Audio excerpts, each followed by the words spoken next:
Hello everyone, I'm the Commish and I am coming at you live on location from the greater Detroit area. I'm here on business. I'm here to check out the Detroit Lions, see what's going on with them, and try to get them back on the winning train because they've been doing pretty well, but not well enough to get those wins, especially like the heartbreaker they had this past week.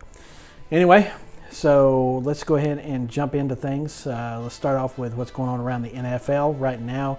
Of course, I'm going to talk about the Chiefs. They're back on the winning train, but they did it even though we had a scary incident with Patrick Mahomes. He went down with a dislocated knee this week, and they were talking about he was going to be out 3 weeks or more, but now they're saying he's already on the practice field, and Andy Reid has not ruled him out for this week's game. So don't know what's going to happen with that yet. So kind of some scary stuff there, but maybe some positive stuff. We'll see. But we also had a couple big trades this week. The Pats traded for Sanu from the Falcons, and the 49ers traded for Emmanuel Sanders from the Broncos. So if you guys have those players, be watching out how you're going to work them into your lineups, and maybe they'll be able to help you in their new roles where they're at. We'll see. All right, now into the XFFL. So high score of the week. Congratulations goes out to the Tennessee Biggins. He put up 169 points against me with 99 points. I sure didn't enjoy that or appreciate it, but he did it with a ridiculous effort from Aaron Rodgers, who was 25 for 31, 429 yards, 5 touchdowns, one of them a rushing touchdown, and 81 fantasy points.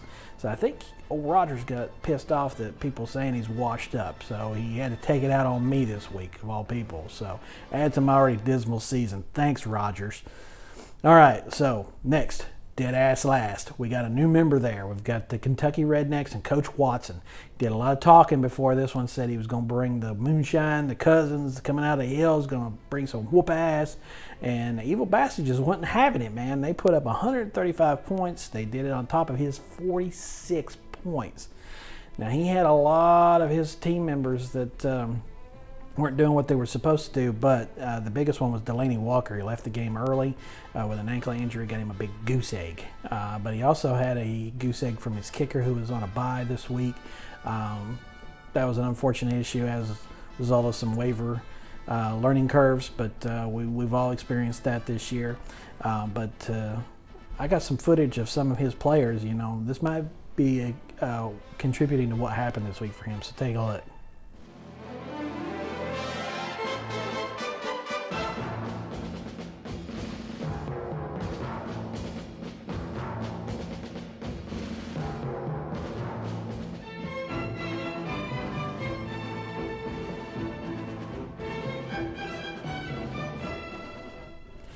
Coach Watson, it looks like you're going to have to give those guys a call, wake them up for next week, so that way you don't experience this kind of humiliation again. Because we got insult to injury here, because you also got the bench warmer of the week this week, because you had Matt Stafford sitting on a bench with 364 yards, 4 touchdowns, and 53 fantasy points.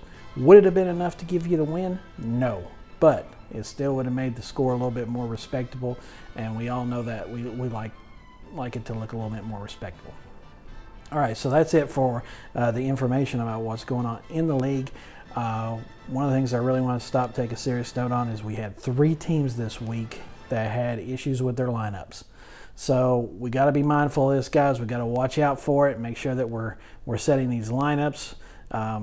We know life is busy and fantasy football takes the backseat priority sometimes, but you know what? You got me, you got Tony as your co-commissioner for us to set your lineups in an emergency fashion if you need us to. So please do not go into the week with a bye week issue or just leaving somebody sitting there because you've got things going on. Contact us, we'll do it. We'll do the minimum a lineup for you. We'll make sure there's no buys or inactive players on your roster, because we're getting into the point of the season where even if you've kind of checked out and you think your season's over with, you still impact other people. So we don't want to see anybody get in that ain't supposed to, or get knocked out when they were right on the fringe because of a bad lineup or an illegal lineup. So let's make sure that we're being diligent on that, okay, guys?